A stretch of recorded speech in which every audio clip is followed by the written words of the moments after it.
మీరు ఏర్పరచబడిన ఈ దినాన్ని బట్టి మీకు వందనములు స్తోత్రములు చెల్లించుకుంటున్నాను.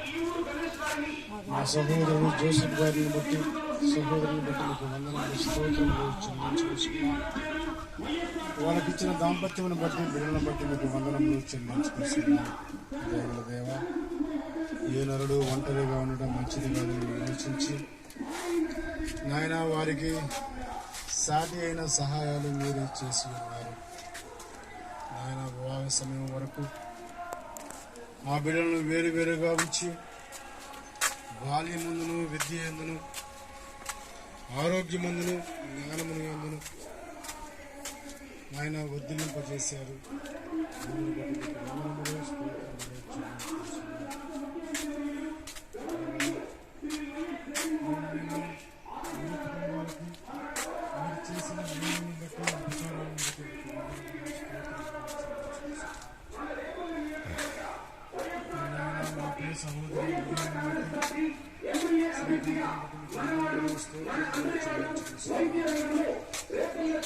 రక్షక ఆ బిడ్డలను మీరు రేపు దినమందు జత చేయబోచు ఉండగా మంచి వాతావరణాన్ని దయచేయండి. మీరు చేసే ప్రయాణాల్లోనూ మీరు తోడుగా ఉండి నడిపించమని మేము అనుకుంటున్నాము. ఇలాంటి పరిస్థితుల్లో మీకు అవమానముగాను జరగకుండా నీకు మహిమార్థముగా వివాహం జరగడానికి సహాయం చేయమని అనుకుంటున్నాము. ఎండ ఏడిమి ఎంతగానో ఉన్నది. వివాహమునకు ఆయా ప్రాంతాల నుంచి ప్రజలు రావాల్సి ఉన్నది. క్షేమముగా మరి నాయన రేపటి దినాని కోసం సిద్ధపరిచి మంచి వాతావరణాన్ని, చల్లదనాన్ని దయచేయమని మిమ్మల్ని వేడుకుంటున్నాను. రక్షక స్వామి, స్తోత్రములు, వందనములు చెల్లించుకుంటున్నాను. కుటుంబంలో ఏ అవసరాలు ఉన్నాయో మీకు తెలిసిన ఆయన మీ గుప్పిడికి సహాయం చేయమని మిమ్మల్ని వేడుకుంటున్నాను. అయ్యా రక్షక స్వామి, స్తోత్రములు, వందనములు చెల్లించుకుంటూ ఈ కూడికలో మీరే ఉండి మేము పొందమని యేసు ప్రభు నామములో ప్రార్థన చేసి అడిగి వేడుకుంటున్నాము తండ్రి. ఆమేన్. రక్షణ దుర్గము మన ప్రభువే, రండి ఉత్సాహించి పాడుదాము.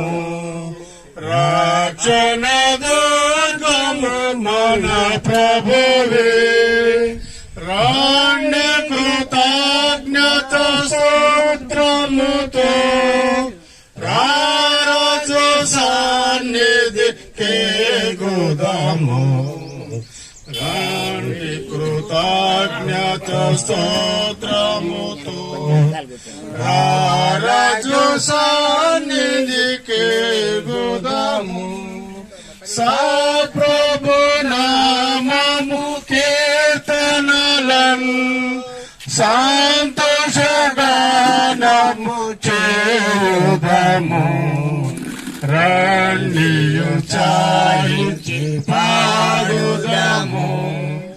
రక్షణ దుర్గము మన ప్రభువే, మన ప్రభువే మహాదేవుండు. మామత్యము గలరా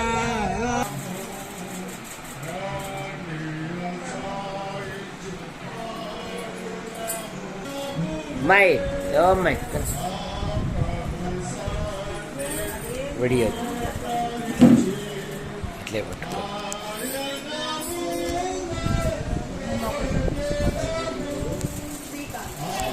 ప్రేమించిన మా తండ్రి, మీ నామాన్ని బట్టి వివాహము అన్ని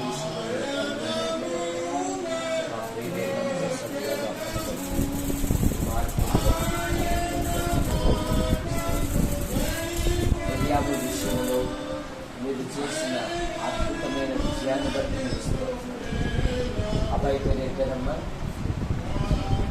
శ్రీకాంత్ని బట్టి మీకు స్తోత్రములు. రేపు వివాహాన్ని జరిగే కార్యక్రమంలో యేసు ప్రభువా వివాహం అన్ని విషయంలో ఆది అంత మధ్యలో యేసు ప్రభు నామములో ఈ దినాలలో జరిగే కార్యక్రమంలో అది కూడా ఈ వివాహాన్ని దీవించు. యేసు ప్రభు నామములో ప్రార్థిస్తున్నాం తండ్రి. ఆమేన్.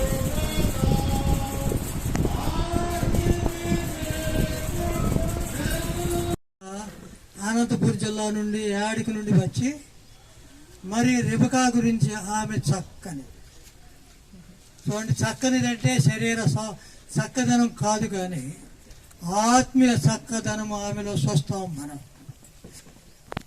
ఆమె యొక్క త్యాగము, అది ఆమె త్యాగము ఆత్మీయ సౌందర్యాన్ని చూపిస్తా ఉంది. ఇప్పుడు మన మధ్యలో మరి తంగడంచ నుండి వచ్చినటువంటి సహోదరులు, నంద్యాల జిల్లా తంగడంచ ఆంధ్రప్రదేశ్, తప్పలి విజయ్ కుమార్ గారు మన మధ్యలో ఉన్నారు. వారు మనకి ఇప్పుడు కొన్ని నిమిషాలు మనకు మరియు దేవుని యొక్క వాక్యాన్ని అందిస్తారు. ప్రభునందు ప్రేమైన వాళ్ళారా, మీ అందరికీ యేసుక్రీస్తు ప్రభు నామమున వందనములు. వీరెవరంటే కమ్యూనిస్టులో నుండి వచ్చిన వారు. వీళ్ళ ఫాదరు మరి కొంత పేదలకి 100 ఎకరాలే పంచాడు. అలాంటి కమ్యూనిస్టు ఆయన కడుపులో నుంచి పుట్టి కమ్యూనిస్టు కాకుండా ప్రభువుని వెంబడించి మంచి సేవ చేస్తున్నారు. కనుక ఇప్పుడు వారు మనకు వాక్య పరిచర్యలో మనం నడిపిస్తారు. ప్రభునందు ప్రియమైన వాళ్ళారా, మనము వివాహము అనే అంశంలోనికి వచ్చి ఉన్నాం. మనందరికీ తెలుసు, వివాహము అన్ని విషయములలో ఘనమైనది.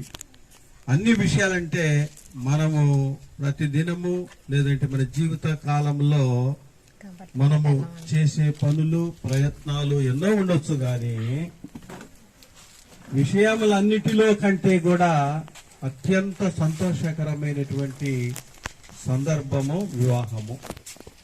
ఇంకా ఇంకొక కోణం నుంచి చూస్తే వివాహము అందరిలో ఘనమైనది. పుట్టినోట్లో ఉంటుంది అన్నమాట. అందరిలో అంటే మనుషులు యొక్క భావాలు మతాచారాలు ఏవైనప్పటికీ కూడా వివాహాన్ని గౌరవిస్తారు, వివాహంలో సంతోషిస్తారు. దీనికి కులాలు మతాలు అనేటువంటి ఆటంకం ఏమైనా ఉంటుందా? ఏమీ ఉండదు. కాబట్టి ప్రతి ఒక్కరూ వివాహాన్ని మరి దాన్ని ఘనంగానే ఎంచుతారు. మంచిది. వివాహమును వ్యవస్థను స్థాపించింది ఎవరు? దేవుడే. దేవుడే వివాహ వ్యవస్థను స్థాపించాడు.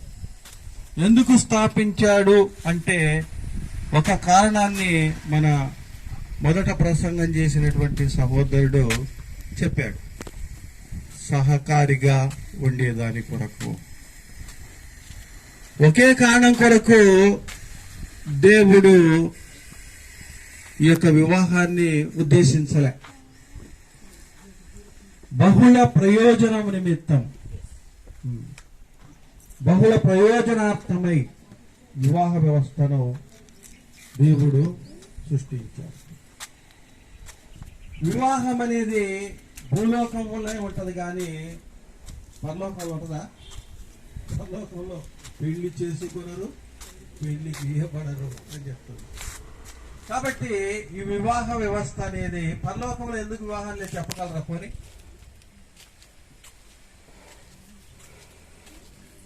ఇక్కడ భూమి మీద మానవులు రెండు మనుషులే గాని రెండు తరగతులుగా ఉన్నారు. మరి ఒక వర్గము పురుషులు, మరి ఒక వర్గము స్త్రీలు. కానీ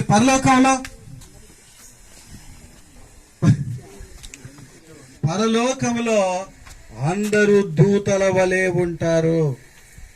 అర్థమైందా? కాబట్టి అందరూ దూతల వలె ఉన్నప్పుడు ఇక స్త్రీ పురుష భేదం ఏమీ లేదు. అక్కడ వివాహం యొక్క ఆవశ్యకత ఏమీ లేదు. సరే, లేదంటే బహుళ ప్రయోజనాల్లో నరుడు ఒంటరిగా ఉండటం మంచిది కాదు అనే మాట మనం చూస్తూ ఉన్నాం.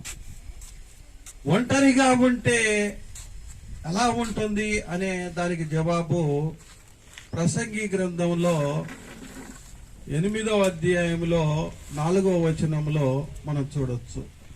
ఏముంది అక్కడ?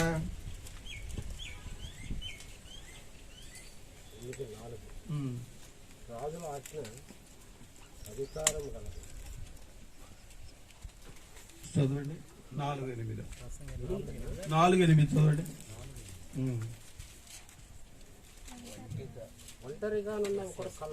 ఒంటరిగా ఉన్న ఒకడు కలడు, అతనికి జతగాడు లేడు, కుమారుడు లేడు, సహోదరుడు లేడు, అయినను అతడు ఎడతెగక కష్టపడును. అతని కన్ను ఐశ్వర్యము చేత తృప్తి లేదు. ఒంటరి వాడికి ఏం లేదు, అన్ని ఉన్నాయి. పూర్వకాలము ఒక సినిమా పాట ఉండేది, మీ అందరూ తెలుసు, మణులున్నా మాణ్యాలున్నా అనే పాట ఉండేది. కాబట్టి ఏది ఉన్నప్పటికీ ఒంటరితనములో సంతోషించలేడు, ఒంటరితనములో ఆనందం లేదు, ఒంటరితనములో తృప్తి లేదు. తర్వాత వచనం, అతడు సుఖము అనునది ఎరగడు. ఎవని నిమిత్తము కష్టపడుచున్నాడో అనుకొనడు. ఎవరి నిమిత్తం కష్టపడుచున్నానని అనుకోనడు. అది ఇది వ్యర్థమైనది, బహుచింత. కాబట్టి ఒంటరితనములో తృప్తి లేదు, సుఖము లేదు. ఎవరి కోసం కష్టపడుతున్నాననేటువంటి ఆసక్తి లేదు. తర్వాత ఇద్దరి కష్టము చేత ఉభయులకు మంచి ఫలము కలుగును. కనుక ఒంటివాడై ఉండుట కంటే ఇద్దరు కూడి ఉండుట మేలు. చాలండి. కాబట్టి దయచేసి గమనించండి, ఒంటరి తనములో ఉండేటువంటి ఇబ్బందిని గురించి దేవుడు చూశాడు. నేను ఇప్పుడు ఒక ఆలోచన మీ ఎదుటికి తీసుకొస్తున్నా. దేవుడు ఆదాము కొరకు అవ్వను సృజించాడు. దేవుడికి ఆదాము కొరకు అవ్వను సృజించాలనే ఆలోచన ముందే ఉందా, తర్వాత వచ్చిందా?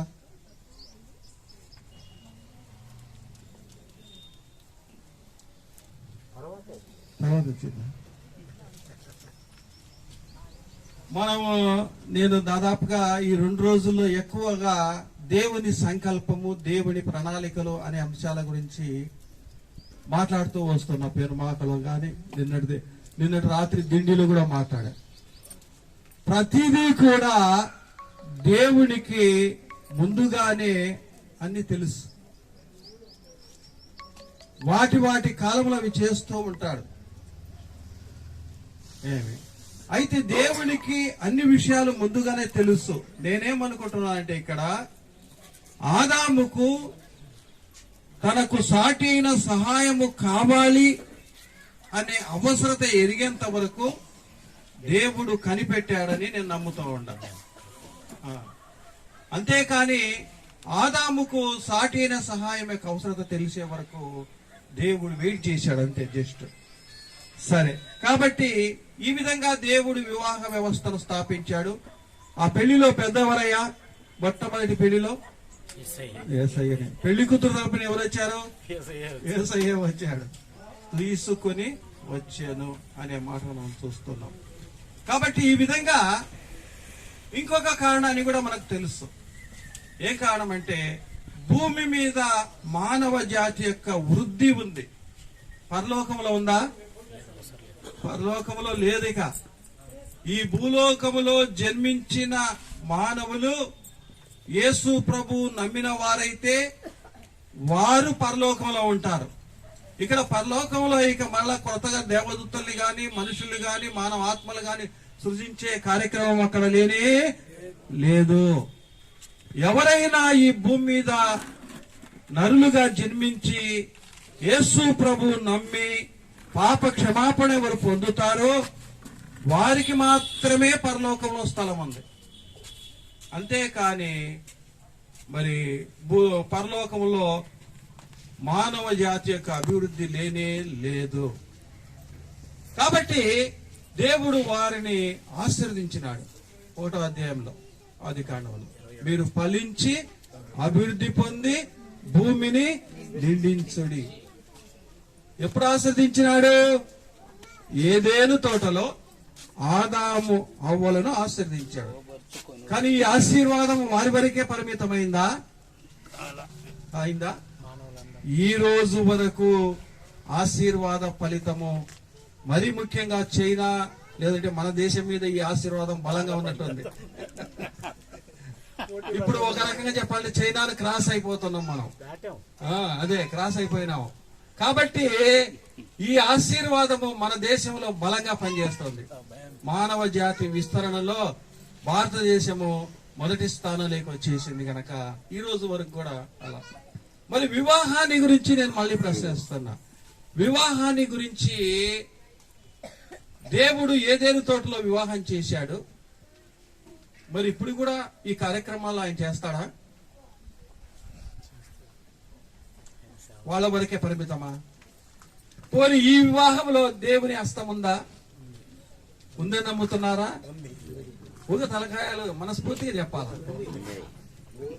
ఆయన ఏకాంగులను సంసారులుగా చేయు వాడు.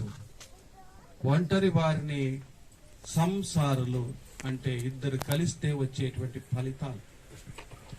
కాబట్టి ప్రభువునందునటువంటి ప్రియమైన వాళ్ళారా, ఇంకా ప్రత్యక్షంగా మనము ఇంతవరకు దేవదానం సహోదరుడు చెప్పాడు. దేవుని యొక్క హస్తము అక్కడ ఎలాగుంది, ఎలాగ పనిచేసింది అనే విషయాన్ని అబ్రహాము అన్నాడు, మనము మన పిల్లల వివాహం కొరకై ఎన్నో ప్రయత్నాలు చేస్తాం, ఎంతో దిగులు చెందుతాం, ఎన్నో ఆలోచనలు చేస్తాం.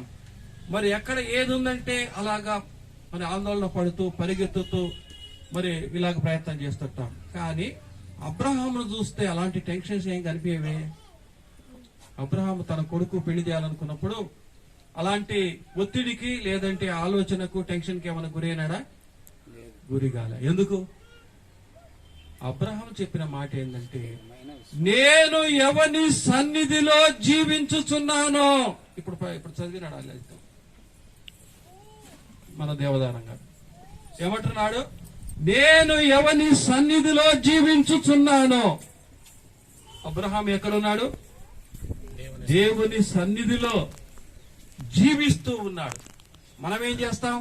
దేవుని సన్నిధికి వస్తాం, బైబుల్ తీసుకుంటాం, ఇంటికి వెళ్ళి గోట్లో పడేస్తాం, తర్వాత దేవునికి మనకేం సంబంధము ఉండదు. మనం దేవుని సన్నిధిలో జీవిస్తున్నామంటారా?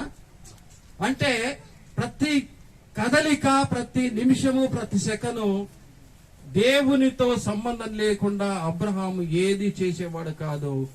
ఏ విషయంలో కూడా దేవుని ప్రస్తావన లేకుండా, దేవుని యొక్క హస్తం లేకుండా అబ్రహాము ముందుకు కదిలేవాడు. మీరేమి చేసినను అనే మాట మనం కొత్త నిబంధనలు చూస్తాం.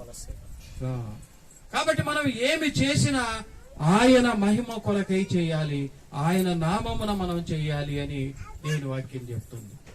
కాబట్టి ప్రభునందునటువంటి ప్రియమైన వాళ్ళారా, అబ్రహాము దేవుని సన్నిధిలో జీవిస్తున్నానని భక్తి మీద నమ్మకం కలిగిన వాడు. మనం ఏం చేస్తున్నాం?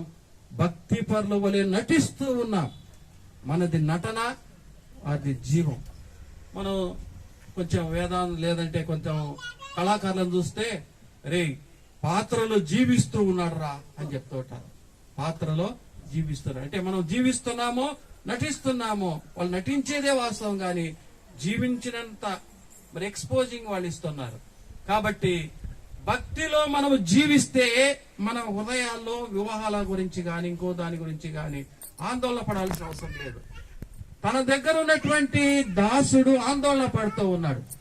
నాకు తెలిసినంత వరకు మన జోసఫ్ అన్నరాణి కూడా ఎక్కడ టెన్షన్ పడినట్టు అనిపించలే వివాహాలలో. వారంతా నెమ్మదిగా అంత ప్రశాంతంగా జరిగిపోతుంది. నీ వివాహాలు కూడా చక్కగా జరిగిపోతున్నాయి అంటే నిజంగా అది గొప్ప ఆశీర్వాదమే. ఇంతమంది సంతానం కలిగి ఉండి అబ్బో ఎంత మరి హైరాణ పడతారో, ఎంత మరి తల బాదుకుంటారో. కానీ అటువంటి కృప మరి దేవుడు వారికి సంతానంతో పాటు వారికి సహాయాన్ని కూడా అందించాడు. కాబట్టి ప్రభువును ఇందును బట్టి మనం స్తుతించాలి. మంచిది, చాలా మంచిది. ఇంకో మాట దయచేసి దూరం. ఇదే ఆదికాండం 24వ అధ్యాయంలో ఒక మాట ఉంది. ఏం చూడండి దయచేసి. ఆదికాండం 24వ అధ్యాయము 44వ వచనం చదవండి.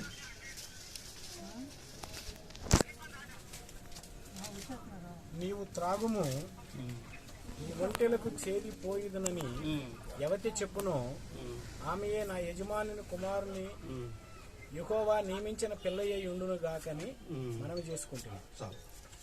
ఇక్కడ ఒక మాట మనం ఇట్లా చదువుకోవచ్చు. ఆమెయే ఇస్సాకు కొరకు యెహోవా నియమించిన పిల్ల అయి ఉండును.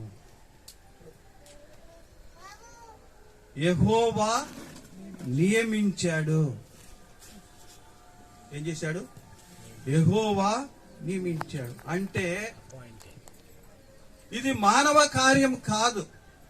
ఒక పురుషుడి కొరకు, లేదంటే ఒక ఆదాము కొరకు హవ్వను ఏ విధంగా దేవుడు ఉద్దేశించి తన ప్రణాళికలో నిర్మించి ఉన్నాడో అదే విధంగానే ఈ రోజు కూడా, ఇప్పుడు కూడా మరి ప్రతి పురుషుని కొరకు ఒక స్త్రీని నియమించాడు. ఇక్కడ ఒక విషయాన్ని గమనించాలి. పురుషుని కొరకు స్త్రీ, స్త్రీ కొరకు పురుషుడు కాదు. దేవుని కొరకు పురుషుడు, పురుషుని కొరకు స్త్రీ. ఇది క్రమం. కాబట్టి ఈ మాటను మనం గమనిస్తే దేవుని సంకల్పంలో శ్రీకాంత్ మరియు మిరియాము అనేటువంటి యవనస్తులను దేవుడు ఎప్పుడూ తన సంకల్పంలో ఉంచుకున్నాడా, ఉంచుకోలేదా? ఉంచుకున్నాడంటారా, ఉంచుకోలేదంటారు? తన సంకల్పంలో ఉంచుకొని, మన ఎఫెసీ పత్రిక 1:12 ఏమిటంటే ఆయన సమస్త కార్యములను సంకల్పించి తగిన కాలంలో వాటిని జరిగించుచున్నాడు అని రాయబడింది. అంటే ఆ సంకల్పంలో, సంకల్పం అంటే ప్లాన్డ్, ప్రణాళిక. ఆ ప్రణాళికలో తాను రచించుకున్న వాటన్నిటినీ కూడా వేటి సమయంలో చేయాలో ఆ సమయంలో చేస్తూ ఉంటాడు అని అర్థం. కాబట్టి దేవుడు రచించిన ప్రణాళిక, శ్రీకాంత్ మిరియాము ఎడల దేవుడు రచించిన ప్రణాళిక, మరి వివాహం యొక్క బంధం రేపటి దినము జతపరచబడవలనేది దేవుని సంకల్పం. రేపు అనేది కూడా తెలుసంటారా దేవునికి? తెలుసా? రాత్రి మా ప్రసంగం అదే. 200 సంవత్సరాలకు పూర్వమే అన్యరాజు అయినటువంటి కోరెషును దేవుడు పేరు పెట్టి పిలిచాడు. అతడు చేసే ఘనకార్యాలను గురించి చెప్పాడు. అతడు మరి చేయబోతున్న పనులను కూడా తెలియజేశాడు. కాబట్టి ఇది ఆశ్చర్యం కాదు, ఇది దేవునికి అద్భుతకరమైన, దేవుడు చేసే అద్భుతకరమైన కార్యాలు. కాబట్టి ప్రభునందు ప్రియమైన వాళ్ళారా, మనం గమనించే విషయం ఏంటంటే దేవుడు నియమించిన పిల్ల. దేవుడు ఒక పురుషుని కొరకు మరి ఒక స్త్రీని నియమించాడని ఈ లేఖనం మనకు చెప్తుంది. తర్వాత నేను ఇంకో మాట కూడా చెప్తున్నాను చూడండి. ఏం చదువుతున్నానంటే 48వ వచనంలో నేను చివరి లైన్లు చదువుతున్నాను.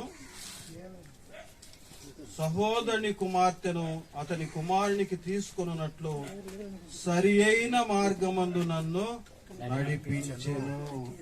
సరి అయిన మార్గమునందు నన్ను నడిపించెను. ఎవరు నడిపించారు? ఎక్కడికి నడిపించాడు? సరి అయిన మార్గం అంటే ఎక్కడ?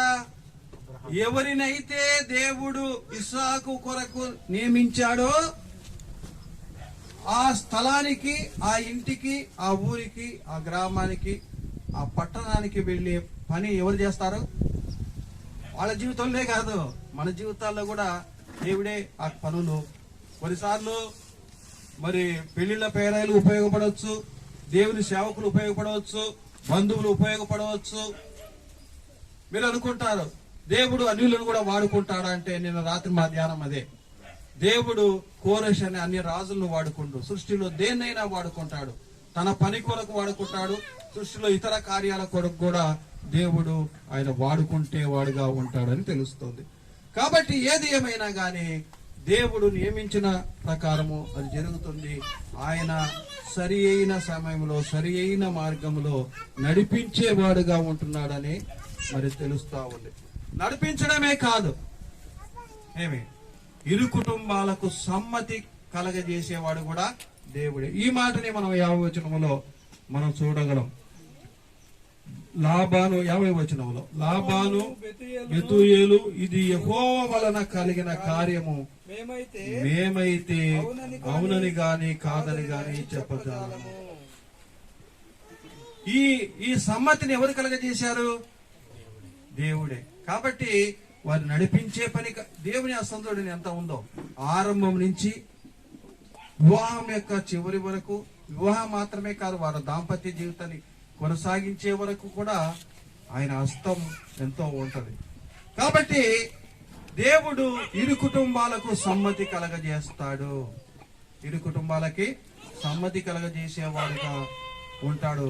సమ్మతి కలగజేసినప్పుడు ఇప్పుడు వాళ్ళకి ఏమర్థమైందంటే చూడండి 51వ వచనములో, యెహోవా సెలవిచ్చిన ప్రకారము ఈమెని యజమానుని కుమారునికి భార్య అగునుగాక అని ఉత్తరమిచ్చింది. యెహోవా సెలవిచ్చి. ఇప్పుడు ఏమర్థమైంది లాబానుకు వాళ్ళ ఇంటి వాళ్ళకి, లేదంటే రిబ్కా ఇంటి వారికి ఏమర్థమైంది? ఇది దేవుని కార్యము. దేవుడు ఈ రిబ్కా అనేటువంటి ఈ యవనస్తురాల్ని ఇదిగో ఇస్సాక్ అనే యవనస్తునికి వివాహానికి ఇవ్వమని ఆయన ప్రోత్సహిస్తున్నాడు అని అర్థమైపోయింది. ఎవరికి అర్థమైంది? లాబాను ఇంటి వారికి. కనుక వారు ఈ దేవుని కార్యం, ఇక మేమేం దీనికి అడ్డం చెప్పలేము అన్నారు. కాబట్టి ఆయన నడిపించేవాడుగా ఉన్నాడు, ఆయన మరి వారిని ఒప్పించేవాడుగా ఉన్నాడు. ఎప్పుడైతే ఒప్పుకున్నారో వారు మరి పెళ్లి కుమార్తెకు కొన్ని నగలు, వస్త్రాలు, ఇది బహుశా ఓలి అనుకోవచ్చునేమో. ఓలి అనుకోవచ్చు. ఏమయ్యా ఓలి ఏమైనా అందిందా నీకు జోసఫ్ గారు? ఓలి ఏమైనా ఇచ్చినారా? మీకు తెలియదా? అబ్బాయి వాళ్ళు అమ్మాయి వాళ్ళకి ఇచ్చేదాన్ని ఓలి అంటారు, అమ్మాయి వాళ్ళు అబ్బాయి వాళ్ళకి ఇచ్చేదాన్ని కట్నం అంటారు. మరి నువ్వు ఓలినా కట్నమా? మంచిది, సంతోషం. సరే, మంచిది. ప్రభునందు ప్రియమైన వాళ్ళారా, మనం ముగింపులోకి వచ్చాము. దయచేసి గమనించండి. ఇక్కడ రిబ్కాను అడుగుతూ ఉన్నారు. ఎప్పుడు అడుగుతున్నారు? అంతా మాట్లాడుకొని, ఏమమ్మా నీకు ఇష్టమేనా, నువ్వు వెళ్తావా, ఇప్పుడు ఒప్పుకుంటారా ఇట్లా పెళ్లిళ్ళు? అంతా మాట్లాడేసుకొని నీకు ఇష్టమేనా అంటే ఇష్టం లేదంటే పరిస్థితి ఏంది చూడండి. కానీ ఇప్పటి కాలంలో అయితే ట్రెండ్ మారిపోయింది. కానీ ఇప్పుడు అసలు పెద్దలు పెళ్లిళ్ళు నిర్ణయించట్లే, ఎక్కువ భాగం. అన్ని కాతలేండి, ఇప్పుడు యవనస్తులు వాళ్ళంతకు వాళ్లే వివాహాలు చేసుకునే కాలం వచ్చేసింది. సరే, అది మనకు వద్దు. అయితే చివరిగా మనం గమనించాల్సింది 60వ వచనంలో వాళ్ళు ఆశీర్వదిస్తూ ఉన్నారు. ఆమె వెళ్తానంది, వాళ్ళు ఆశ్రయిస్తే ఏమంటున్నారంటే రిబ్కాతో, మా సహోదరి నీవు వేల వేలకు తల్లి ఎగుదువు గాక. ఇప్పుడు ఎవరైతే వివాహ పద్ధతులు వేరువేరుగా ఉన్నాయి. ఆ రోజు ఇస్సాకు యొక్క వివాహము డిఫరెంట్ గా ఉంది, యాకోబు యొక్క వివాహము వేరుగా ఉంది. ఈ వ్యత్యాసాన్ని మనం బైబిల్లోనే గమనించవచ్చు. ఇప్పుడు కూడా మన జీవితాల్లో కూడా మనం గమనించవచ్చు. మన మధ్యలో కూడా రకరకాలైన విధానం. ఇప్పుడు ఎప్పుడైతే ఆమె అంగీకరించిందో అప్పుడు పెళ్లి అయిపోయినట్టుగా ఒక నిర్ధారణ జరిగిపోయింది. ఎప్పుడైతే ప్రధానం జరిగిపోయిందో యోసేపునకు మరియకు వివాహమైన దానితో సమానం. కాబట్టి ఎప్పుడైతే వీరు మరి వెండి బంగారాలు పెళ్లి కుమారుడు ఇచ్చాడో అప్పుడు ఈమె వారి సొత్తు అయిపోయిందని చెప్పుకోవాలి, మన భాషలు చెప్పుకోవాలంటే. అయితే ఇప్పుడు చివరిగా వాళ్ళు ఆశీర్వదిస్తూ ఉన్నారు. ఏమని ఆశీర్వదిస్తున్నారు? నువ్వు వేల వేలకు తల్లివగుదువు గాక. అంటే వివాహం అయిపోయిన దాంతో ఎప్పుడైతే సమ్మతించిందో వివాహం అయినట్టుగా ఫీల్ అయ్యి వాళ్ళు ఏం చెప్తున్నారంటే వారికి సంతానం కొరకు వాళ్ళు మనం ఏమంటాం? శీఘ్రమేవ సంతాన ప్రాప్తి రస్తు అంటాం. ఇక్కడే మన బైబిల్ పదం వేల వేలకు తల్లి అగుదుగాక. ఇప్పుడు అట్లా ఒప్పుకోరు, వేల వేలకు తల్లి అగుదుగాక అంటే. అప్పుడు ఎంతమంది కుటుంబంలో పిల్లలుంటే వాళ్ళదే బలం, వాళ్ళదే రాజ్యం, వాళ్ళదే గ్రామం అనే పరిస్థితులు మొన్నటి వరకు ఉండినాయి. ఇప్పుడు పరిస్థితులు మారిపోయినాయి. సరే, నేను చివరిగా ఇంకో మాట చూసి ముగిస్తాను. 65వ వచనం, మనలను ఎదుర్కొంటకు పొలములో నడుస్తున్న ఆ మనుషుడు ఎవరని దాసుని అడగగా అతడు నా యజమాని చెప్పాను గనక ఆమె ముసుగు వేసుకొనేను. 64వ వచనం చూడండి. రిబ్కా కన్నులెత్తి ఇస్సాకును చూచి ఒంటె మీద నుండి దిగి. ఎవరిని చూసింది? ఇస్సాకును చూసి ఎందుకు దిగింది? ఆమెకి ఏమర్థమైంది?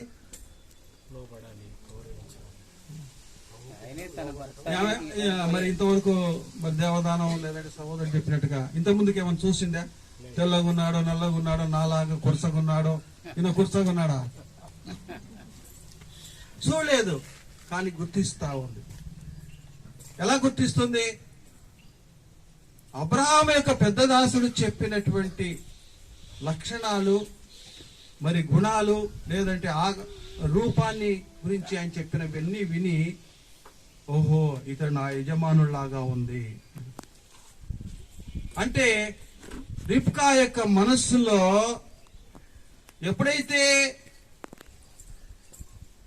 అబ్రహాం యొక్క పెద్ద దాసుడు వచ్చి ఈ విషయం చెప్పాడో, ఎప్పుడైతే కుటుంబం వారు ఈ వివాహానికి అంగీకరించారో, అప్పుడు రానున్నటువంటి లేదంటే తాను వివాహం చేసుకోబోయేటువంటి పెళ్లి కుమారుని యొక్క రూపాన్ని తన హృదయంలో ముద్రించుకుంది. ఇప్పుడు మిరియాం పరిస్థితి కూడా అదే ఉంటుంది అనుకుంటున్నాం మేము. బైబిల్లోనే ఉంది ఆ మాట. మిరియాం పరిస్థితి అట్లా ఉంచండి, కానీ మన పరిస్థితి ఎలా ఉంది? రానున్నటువంటి పెళ్లి కుమారుడు యేసు ప్రభువు. ఈ లోకములో మన రక్షకుడైన యేసు ప్రభువుని గురించి మనం ధ్యానిస్తున్నామా? ఆయన రూపము, ఆయన లక్షణాలు, ఆయన గుణాలు మనము నెమరు వేసుకుంటున్నామా? ఆయన ఎలాంటి వాడో, ఆయన గొప్పతనం ఏంటో, ఆయన మహిమేంటో గుర్తిస్తున్నామా? మనము కూడా యేసు ప్రభు వస్తే ఆయనతో వివాహములో జతపరచబడేటువంటి స్థితిలోనికి, లేదంటే వరుణు యొక్క ఇల్లు ఏంది? పరలోకమే. పరలోకములో మరి వరుణు యొక్క ఇంటిలో మనం శాశ్వతకాలం జీవించబోతున్నాం. మరి ఇది మొదలుకొని మిరియాము కూడా తన భర్త యొక్క ఇంటిలో శాశ్వతకాలము, ఈ జీవిత కాలముతో జీవించబోతుంది. అయితే ఇప్పుడు అడిగే ప్రశ్న ఏంటంటే, మన సిద్ధపాటు ఏంటి? చేరి వచ్చిన వారు చాలా సంతోషం, వివాహం కొరకు వచ్చినాం. అయితే ఈ వివాహమే కాదు, మనము ప్రభువుతో కూడా కలుసుకునేటువంటి ఒక సందర్భం ఉంది. ప్రభువు వస్తే ప్రభువుతో కలుసుకుంటావా? ప్రభుతో కలుసుకోవాలంటే యేసు ప్రభు, నేను పాపినని నువ్వు క్షమాపణ కోరుకోవాలి. యేసు ప్రభు నీ పాపాలు క్షమిస్తాడు, పరలోక రాజ్యం ఇస్తాడు. అంతేకాదు, తాను వచ్చినప్పుడు తనతో మనల్ని తీసుకుని వెళ్ళిపోతాడు. ఆయనతో కలిసి చెప్పనశక్యమును మహిమాన్వితమైన ఆనందంలో మనం ఉంటాం. కాబట్టి అట్టి కృప చేరి వచ్చిన ప్రతి ఒక్కరూ పొందాలని, ఈ సంతోషంతో పాటు ఆ సంతోషం కూడా పొందాలని మనం చేస్తున్నాం. కాబట్టి వివాహము అంటే ఈ విధంగా దేవుడి యొక్క ప్రణాళిక, దేవుడి యొక్క నడిపింపు, దేవుడి యొక్క ఉద్దేశాలు ఎన్నో ఇక్కడ ఉన్నట్టుగా మనం చూసాము. అట్టి కృప, అట్టి ఆశీర్వాదాలు ఈరోజు మరి రేపు దినము జరగబోయేటువంటి వివాహంలో, అనగా శ్రీకాంత్ మరియు మిరియాం అనేటువంటి యవన బిడ్డల యొక్క వివాహంలో మరి అలాంటి ఆశీర్వాదాలు ఫలించాలని కోరుకుంటూ నేను ఈ మాటలు ముగిస్తున్నాను. అందరికీ వందనాలు. ప్రసంగం అంతా